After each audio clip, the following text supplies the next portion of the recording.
What's going on YouTube? It's TH, back again with another video. Today we're talking about our second defensive position group in our way too early 2024 NFL draft rankings. That means we're talking about the edge group. I'm going to give you my top 5 names and then 5 more honorable mentions in the back half of the video. But excited to bring this video your way. Hopefully you guys enjoy. Hit that like button if you do. Subscribe if you're new to the channel. Want more football content, more 2024 draft coverage in your life. And let me hear your way too early edge rankings down below. How you got it shaken out 5 up to 1, and maybe who are some of the names that you thought I should have mentioned in my honorable mentions, but I left off the list and you think I'm crazy for doing just that. Let me hear your thoughts down below.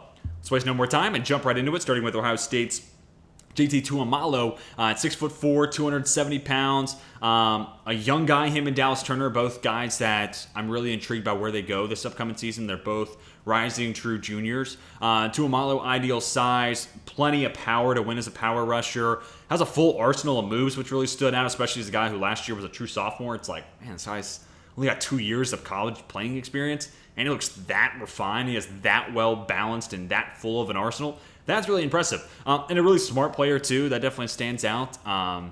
But the reason he's only at 5 is he's this guy that doesn't have great burst. And I tend to be a little bit more biased towards guys with crazy get-off and athleticism and bend. Tuamalo just doesn't really have that insane first step off the line of scrimmage. And he kind of feels like he lacks like just a mean streak. And without that insane explosion at the line of scrimmage, he may well just turn into another Zach Harrison who just went in the 3rd round this year's past NFL draft, which is not a bad thing. Like, if he's a 3rd rounder, that's a lot further than I made it in my football career, right? So it's not a bad thing. It just means he's more of a day 2 prospect that I'm intrigued by as a compliment to a guy maybe who's already on a roster as a speed rusher. Versus like, hey, I'm going to take this guy in the 1st round, and he's going to be my number 1 edge moving forward. But again, true junior, and if he finds that next gear, if he just finds that extra level of aggressiveness and can add that mean first step off the line of scrimmage, then he's a guy that's going to shoot up this board. And then we get to number 4, who's almost the polar opposite, but also very similar in a lot of ways. Dallas Turner, 6'4", 240. So where they definitely differ is strength and bulk of their profile. Turner probably needs to add 5 to 10 pounds. We'll go ahead and start with the negative. Actually not really. So where Tuamalo just doesn't have that like insane get off, Dallas Turner is twitchy as get and like quicks for days as I put on the screen here. Great get off. Ton of lateral movement skills, just a really gifted athlete, and Bama's got a ton of those, right? Where I'm a little hesitant about having Dallas Turner fetching top 10 pick love is he's a true junior, so it's still time to fix this, but he's a guy that wins in one way, and it's by attacking the outside shoulder, or you could call it an inside counter. It's really just crossing the face of a tackle, and as long as they don't get their hands on him because he's just that fast of an athlete, then he's fine. But if someone gets their hands on him, he's not the biggest and strongest guy to be able to, work past that. I think he'd be doing a little bit better about the hand swipes. And he's a guy that just needs to develop those counters. Whether it's the moves to be able to attack on the inside, those inside counters, and it's by adding weight, right? Like, his speed gives him a little bit of power off the line of scrimmage, but if you add like 10 pounds of muscle, then you add a legitimate like power profile to his pass rush ability on top of what he can do attacking that outside shoulder. And then if he adds a couple of inside moves, you don't need it right away, but like if he gains 1 or 2 inside counters, then you're making offensive tackles respect that much more of what you could potentially do. And then it's like, okay, and he can still attack me on my outside shoulder anytime he wants. Now he's a problem. So again, rising true junior, this could be the year where he kind of figures it out. Like, this could be the offseason where it's like, hey, he learned those inside counters. He ended up gaining 10 pounds of muscle. He's good to go. And if he gets those counters, then I think, top 10, top 15 love, I'm totally here for. But right now, I'm more so like, he's an intriguing athlete. I like the plus that could potentially be there from that standpoint. And maybe, late 1st round consideration is kind of where I'm at. But he's also been limited to the shadow of some other Alabama edge rushers, which I don't know how much that's an advantage or a disadvantage. We're going to find out this upcoming season. To me, it probably worked out as an advantage because everyone was looking at Will Anderson last year and the year before that, freeing up Dallas Turner a little bit. But we'll get to see if he finds that extra gear and finds those complementary counter moves this upcoming season. Then we got Pork Chop Robinson here at number 3, or just Chop Robinson. I mean, a guy with just absolutely insane get off, 6'3", 250, an insane and absolute absurd 21% pass rush win rate. I think it was just short of that, but almost 21% pass rush win rate. Super explosive, knows how to turn that speed into power as well, and he's like a rocked up 250. You know, I'm talking about Dallas Turner at 240. I'm like, yeah, I want to see him add 5-10 pounds. Legitimately, if he gets to like 250 where Chop Robinson is, and it's like, it feels like this guy's 0% body fat, then okay, I think that's enough. That's kind of where I'm hoping we get to see Turner get to, basically at where Chop Robinson's already at. More than enough speed to attack outside shoulders, has good enough hands to be able to counter inside. And actually pretty good against the run last year. Mid-70s run defense grade using PFF's numbers, up from like low 60s. So good to see him be able to set the edge and become that much more reliable on early downs, because you want to have this guy on the field for all 3 downs, really. The only thing I could think of as a negative for Chop Robinson is potentially arm length. I think it's going to be a little less than ideal, but maybe it's average. And the last thing I watched before, kind of putting his final evals in my draft notes, which, by the way, if you become a channel member, you get access to all my draft notes as I put them in. So if you want to see my draft thoughts before a video is made, that's a good way to kind of support me, but also get those thoughts in advance. So definitely consider becoming a channel member. But as I was getting my kind of final notes in for Chop Robinson, I watched him versus DeJuan Jones in the Penn State-Ohio State game.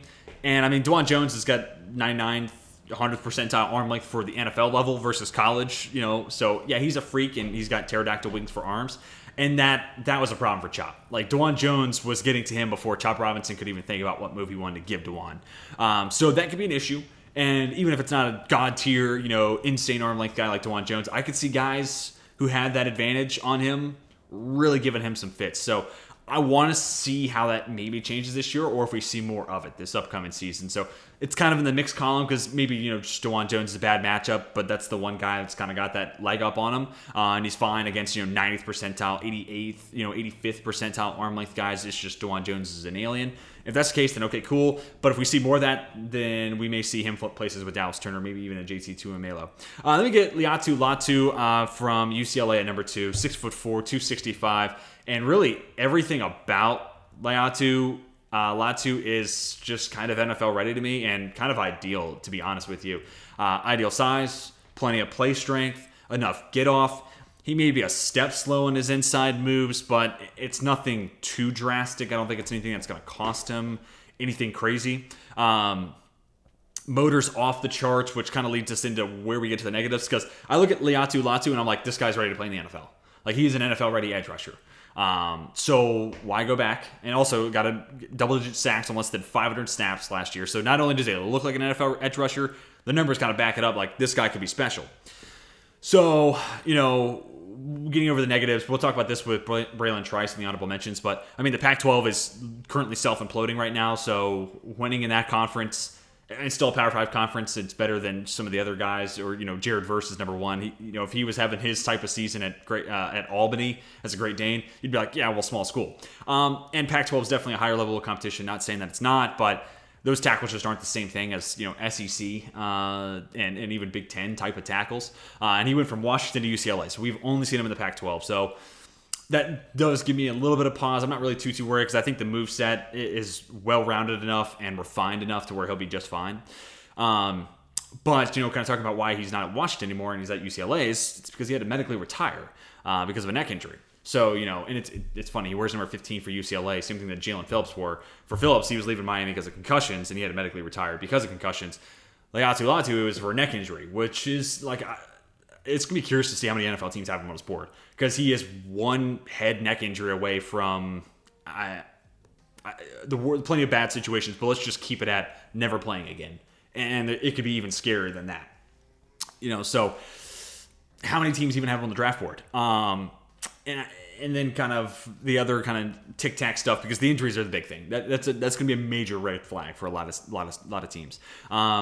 Could be a little bit better in the leverage battle. It's not often I see he kind of loses that, but every so often it kind of sticks out, and it's like, it's just that inconsistency where it's like I don't feel like I'm noticing it, and then all of a sudden I am, and it's like, it's just, can we get that to 100%? So again, nitpick. Nobody really is going to win that 100% of the time, but it's just something that I guess he didn't do to perfection. Like I think he does a lot of other things really, really well for an a college pass rusher. And again, he could be a quick stepper on those inside counters. But I'm kind of reaching here with those last two things. I'm really nitpicking. It's injuries because he's got the hands, he's got the strength, he's got enough athleticism to attack outside shoulders.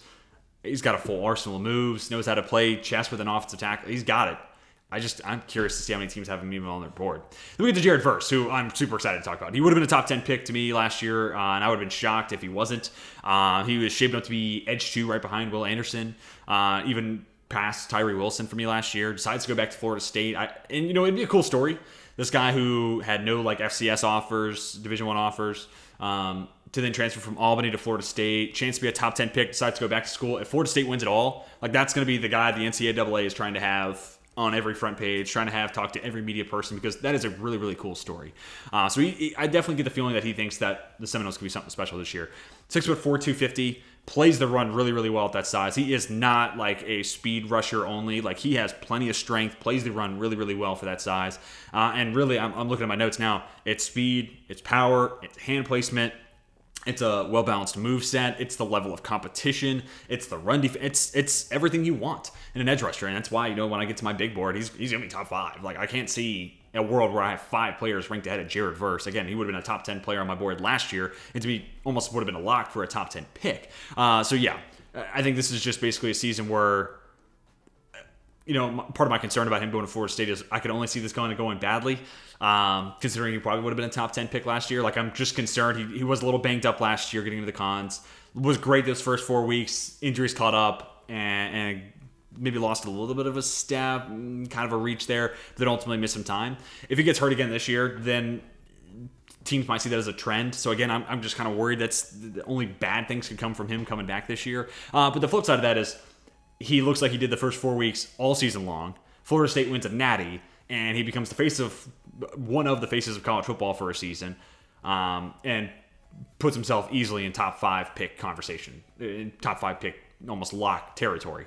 So there is something to gain out of this. I just worry that injuries, if he gets another one, teams are going to label him as injury prone. So that's the only thing I really got in the injury in the negative column, But otherwise, a well-balanced, complete edge rusher who can win in a variety of ways. Doing it in the ACC. We saw it against SEC tackles, specifically week 1 against LSU last year, where he tore the Tigers O-line up. Yeah, he's NFL ready in my opinion. All right, now let's get on to 5 other guys here in the honorable mentions category, starting with Braylon Trice. And he's a pretty fun player to watch, 6'4", 256. Like I said earlier, I tend to be a little more biased towards speedy, bendy edge rushers, but every once in a while, a power rusher's, it's a nice change of pace, really. And that's kind of what Trice was in the middle of my, session watching all these guys. But plenty of power, moving north to south. Has a pretty good first step. I don't think he's a gaudy athlete, but that first step is nice. And on top of what he could do as a power rusher, his ability to take that first step, turn it into inertia and momentum, and then turn that speed into power, or power into speed, or vice versa, it's special.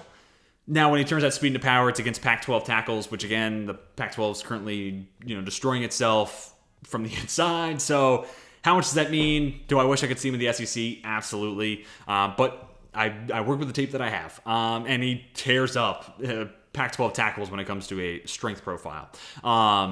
Has ideal production, good pass rush win rate, so he's got some of those numbers that teams are going to be intrigued by. To me, he's more of a day 2 consideration. And if you had I don't know, I'm just throwing Carolina out there, not saying they're going to go edge next year, but you got a Brian Burns in your team who's the ultimate bend, speed, finesse rusher, but now you're looking for a power comp on the other side. That's where a Braylon Trice, I think, fits in. Getting over the negatives, not a very bendy guy. Again, even the lateral movement, his athleticism works north-south, and it kind of adds to his strength profile because, again, speed to power. And, yeah, the level of competition. I'm just kind of a little worried about what he ultimately would look like in the SEC and ultimately then again at the NFL level. So we'll see. Solid size, good strength, checks a lot of boxes. I'm just not over the moon and sold on Braylon Trice either. So I'm kind of somewhere there in the middle. Jack Sawyer, 6'4", 267, who in fact is not a pure 2-down run-stopping nose tackle. So sorry about that. Updated here. But is a former 5-star recruit, which, Ohio State gets an abundance of those guys, right? 16% pass rush win rate. Now, granted, on a smaller sample size than a lot of the other guys on this list, but also a 73.4 run defense grade using PFF's numbers there, so you get to see a little bit of a balance. The Buckeyes also asked him to be a QB spy on a handful of plays, so it's nice to see them lean into, it's like, hey, this guy's a really good athlete and could be our kind of answer to mobile quarterbacks, so that speaks a lot about his athleticism. And kind of looking at this 5-star recruiting profile, it's like, okay, well, normally that means like this guy's a twitched up athlete, and you definitely see it, like good first step, a lot of lateral movement and agility, and a lot of lower half power. 6'4", 267, you kind of worry about those guys maybe being a little too tall, losing the leverage game. What does their lower half look like? Do they just kind of lean into long arms? Whatever the case, there's always some like boxes you want to see checked for those guys. And for me, Sawyer, it's like this guy, very fluid athlete, good first step, and he generates a ton of power with his lower half, just keeps those legs churning, and makes him a really interesting player to watch this year. Again, smaller sample size, and he does look a little bit raw from a pass rush standpoint when it comes to like what are his moves, where's his hand placement, what is he breaking out in this situation, how is he playing chess with an offensive tackle. Work to be done there, but Ohio State's got a nice track record of developing these guys, and also you got JT Tuamelo, who hopefully is working as a nice mentor-mentee relationship between the two. And if he figures out how to become a more refined pass rusher, everything else is there. So he could definitely be a breakout candidate. And, anytime you see a former 5-star recruit going to these Power 5 schools, you're kind of waiting for it to happen. And we'll talk about that with our last name to talk about with Corey Foreman. We're going to get to Brandon Doorless, D tackle turned defensive end. Not often you get to hear me say that. Actually, I skipped over Princely, but we'll come back to that. I'm not feeling brave enough to say his name yet. But Doorless, around 300 pounds just a couple seasons ago, down to 280. Really stout against the run. Strong hands. Good hand placement on top of that. The negative, I think, is, and I almost wonder maybe I should have put him on my IDL ranking because, I had some 3-techs in there, which, 3-4 DN, that's a 3-tech. I almost wonder if that's like the right role for him, especially with the D tackle, turn DN type of background. He's just not a guy that I think has the speed to attack and win consistently on or against outside or against tackles outside shoulder. So without that speed profile, I just wonder how tackles are going to play him. But that being said, when it comes to playing north to south, leaning into his strength, being a good run defender, that's there. And he's got quick hands, and I think the lateral movement's not terrible. The get-off's not the worst. It's just not special. So again, I just wonder what that speed profile and maybe the lack thereof of a speed profile, how that maybe limits everything else and how maybe he can become one note. But does also have 400 snaps playing outside of tackles, so I'm kind of having a hard time deciding if that's enough over a 2-year sample size to be like, yeah, that's I've seen enough to know that speed profile is not there, or if it's like, hey, this could be the year where we kind of see it. Especially as he's continuously shedding weight. Again, I'm looking at Oregon's website. They still got him listed at 290, but some of the stuff I'm hearing, he's down at 280. So losing 10 pounds, you can gain some burst. You can gain some speed. And if we see more of that, then he can shoot up this board a little bit more. But for right now, I kind of feel like he's a one-note, good run defender, power end that maybe he's playing like 3-4 D end, maybe kind of like a Aditamiwa Adibari, where you play 4-3 D tackle in run stop situations, edge on pass rushing spots, or maybe even the other way around. I don't know. He's just going to be an interesting guy to try to find a spot for. All right, let's go back up a spot to pretty much the complete opposite guy, Princely Umanmielen. I practiced that name so many times, but still, when push comes to shove, it is so hard to say. Umanmielen. Fun name to say, though. 6'5", 245. So we're going from 6'3", 280 to 6'5", 245. So naturally, we're talking about very different body types. So that's kind of the fun of scouting edge. There's a lot of different flavors out there. Fourth best PFF pass rush win rate of any Power 5 edge rushers of the last 2 years at 88.1%. Pass rush grade, not win rate. Winning 88% of your reps would be insane. Also 27 run defense stops, so you get to see it on both sides. And overall, a 78.8 run defense grade.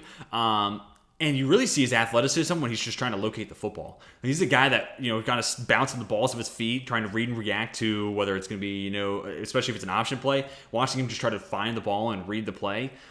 There's just every so often you find a couple of college football athletes that look like they're almost playing like against high schoolers just because their athleticism pops that much. And his type of lateral movement and agility on top of his freaky bend, first step, overall straight line speed, it's like, dude, what? Why do you look like you're playing at a different caliber, at a different speed than everyone else? And that agility is really, really special. I think that's part of why he is such a good run defender, despite only being 245 pounds.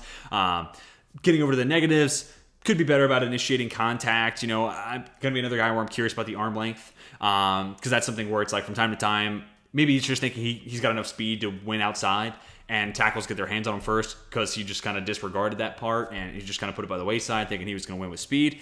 Maybe that's the case, and maybe that'll get cleaned up this year. But it's every so often where he just loses the hand battle, doesn't initiate contact, and because of that, he's kind of out of the play. 245 feels like a weight where teams are going to want him to bulk up a little bit more. I'm fine with it for the time being, but I could totally see where a team's like, hey, you get up to 250, and we're talking about you being a first rounder. And you get up to 255, your athleticism, if you stay that twitchy of an athlete, you're going to be just fine. And a lot of times, it's like Micah Parsons added like 10 pounds between like year 1 and year 2 in the NFL. And nobody saw him lose a step. And I think Umar Mielen could be another one of these guys where it's like, he's just a god-tier athlete. Throw on 5-10 pounds. It's not going to slow you down. You're still going to be moving faster than a lot of other guys. So kind of an intriguing prospect. And it's a really interesting blend of well-rounded pass rush plus run-stopping production. Doing it in the SEC, but I feel like some people are higher on him, but I feel like he's not getting that top-tier love. But I could see this being the year where he kind of moves in that top 5 conversation, at least for names in this edge class. And then we get Corey Foreman, the last name we're going to talk about here. And he's a guy where it's just like, could this be the year? 6'5", 245, so kind of starting with the negatives. He's played less than 400 career snaps, so we haven't basically seen him play whatsoever. Probably going to need to be a guy who adds weight. And I feel more so Foreman at 245. Teams will want him to add 5 to 10 pounds versus Umar Mielen. Just me, though, and I could totally be wrong in 6 months' time. And when it comes to run defense, sometimes he'll play out of his lane. He'll get himself into a bad spot and create a big hole there in the run game. But the pros, he was a 5-star recruit by ESPN and 247. This was a god-tier recruit coming out of high school. 12 hurries on 243 snaps played last year is really solid. Last negative, though, 12 hurries, no sacks. Gotta see those pressures and hurries converted into sacks, and he just didn't do it. Maybe it was just, bad side of variance. You played 243 snaps, 12 hurries, maybe that's on the high side, but no sacks, maybe that's on the low side. Who knows how those numbers break out. And I'm just banking on, hey, he's going into year 3, true junior. USC is going to get him on the field a ton, and this is going to be his breakout season. I think the talent's there. I don't think you get that type of recruiting profile without being an insane athlete and not having some talent in your body. Now I just think it's we just saw an edge rusher each of the last 2 years from USC get drafted in the second round, Drake Jackson, and then this past year with Tuli Tuipulotu. So maybe this is just the chance. Now maybe the playing time's opened up, and if so, I'm really hoping this is his breakout season because, again, I think a lot of the tools and traits are there, and now we just got to see it actually on the field. But, guys, that is going to do it for my way too early 2024 edge rush rankings for this upcoming NFL draft. Let me know what you think about this group down below in the comment section. What do you think about the 10 names I listed off? How would you rank them 5 up to 1? Who are the honorable mentions maybe I didn't include that you think I'm crazy for not having on this list? Apologies for me being all over the place. Been a long day for work, so now getting to sit down and record this, I feel like I was a little scattershot. But I'm sure it's something that's intriguing or appealing enough. But anyways, hopefully you guys enjoyed. Hit that like button if you did. Subscribe if you're new to the channel. I'm not too scared by my insanity. But that's going to do it for me. Hope you have a fantastic rest of your day. Until next time, my name is Teach, and I am